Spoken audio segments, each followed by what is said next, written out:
Samudra selalu menyimpan cerita-cerita menyeramkan tentang kapal-kapal yang hilang dan awak yang mati secara misterius. Di antara kisah-kisah paling menakutkan, satu yang paling mendalam adalah tragedi SS Aurang Medan, kapal yang menghantui perairan Selat Malaka pada tahun 1940-an. Kisah tentang kapal ini bukan sekedar cerita biasa, melainkan teka-teki yang mengguncang komunitas maritim dan membuat para sejarawan serta pakar angkatan laut terus memperdebatkannya hingga kini. Pada suatu hari yang mencekam di Selat Malaka, kapal SS Aurang Medan tiba-tiba mengirimkan pesan darurat yang mengerikan ke kapal-kapal di sekitarnya. Sebuah isi pesan yang mengerikan, bunyinya adalah semua perwira termasuk kapten tewas di ruang peta dan di anjungan. Mungkin seluruh awak tewas, saya mati. Demikian bunyi pesan terakhir yang berhasil ditangkap sebelum komunikasi terputus selamanya. Pesan ini membuat kapal Amerika Silver Star langsung bergerak cepat menuju lokasi yang diduga tempat SS Aurang Medan berada. Ketika Silver Star tiba, pemandangan di kapal itu begitu mengerikan. Seluruh awak kapal ditemukan tewas dalam keadaan tak wajar. Wajah-wajah mereka tampak menatap langit, mulut terbuka lebar, seolah menjerit, dan ekspresi mereka diliputi ketakutan yang luar biasa. Bahkan anjing kapal pun tewas, menunjukkan tanda-tanda kegelisahan sebelum menemui ajal. Aneh sekali, tidak ada satupun dari mayat-mayat ini yang menunjukkan tanda-tanda kekerasan fisik. Semuanya tampak seperti mati mendadak tanpa alasan yang jelas. Seolah-olah sesuatu yang tak terlihat telah mencabut nyawa mereka secara bersamaan. Namun keanehan tidak terhenti di situ. Saat kru penyelamat dari Silver Star mencoba menginvestigasi kapal lebih lanjut, mereka melihat asap mengepul dari ruang kargo SS Aurang Medan. Mereka tidak punya waktu untuk menyelidikinya lebih jauh. Kru dengan panik kembali ke kapal mereka sendiri.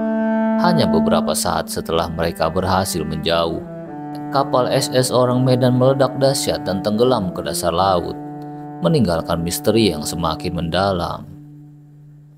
Tahun 1948, sebuah surat kabar Belanda Indonesia, The Locomotive, mencoba menggali lebih dalam cerita ini. Seorang pria bernama Jerry Rabbit yang mengaku sebagai salah satu awak SS Aurang Medan muncul dan menceritakan kisah yang menambah lapisan pengeriannya. Rabbit mengklaim bahwa kapal tersebut mengangkut kargo rahasia yang terdiri dari bahan-bahan berbahaya seperti asam sulfat, kalium cyanida, dan nitroglycerin. Menurut Rabbit, kebocoran dari bahan-bahan ini mungkin telah menghasilkan gas beracun yang menyebabkan kematian mendadak para awak kapal. Namun, cerita Rabbit tidak berakhir di situ. Dia mengungkapkan bahwa dia dan 6 anak lainnya berusaha melarikan diri dengan skoci penyelamat. Sayangnya, selama 10 hari mereka terapung di lautan. Satu persatu awak lain tewas, hingga hanya Rabbit yang bertahan.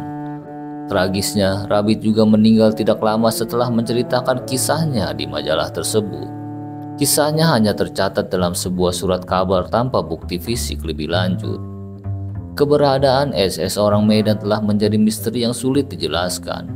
Menurut catatan Lowly S. Register of Ship yang telah menyimpan informasi tentang kapal-kapal dagang sejak tahun 1764, tidak pernah ada kapal yang terdaftar dengan nama SS Aurang Medan. Laporan resmi tentang tenggelamnya kapal di Selat Malaka juga tidak pernah ada.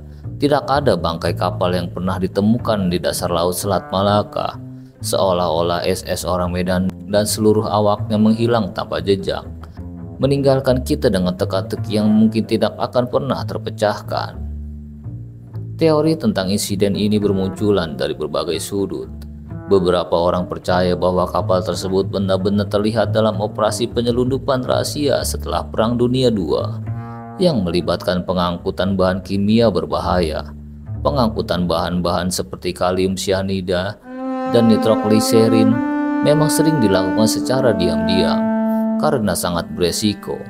Namun, apakah benar kebocoran kimia ini yang menewaskan seluruh awak kapal atau ada sesuatu yang lebih mengerikan di balik semua itu? Seiring berjalannya waktu, misteri SS Orang Medan terus diceritakan, seolah-olah semakin banyak orang terpesona oleh kengerian di balik kisah ini.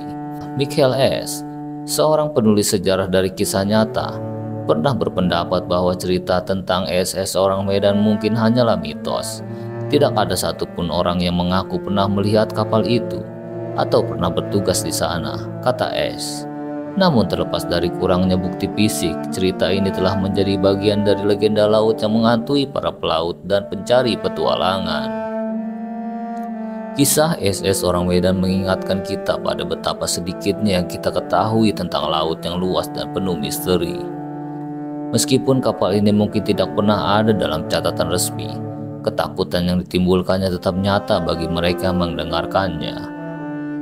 Laut dengan nama rahasia yang tak terjangkau terus menjadi saksi bisu dari kisah-kisah seperti ini. Kisah tentang kapal yang hilang dan awak yang menemui ajal dengan cara yang tak bisa dijelaskan.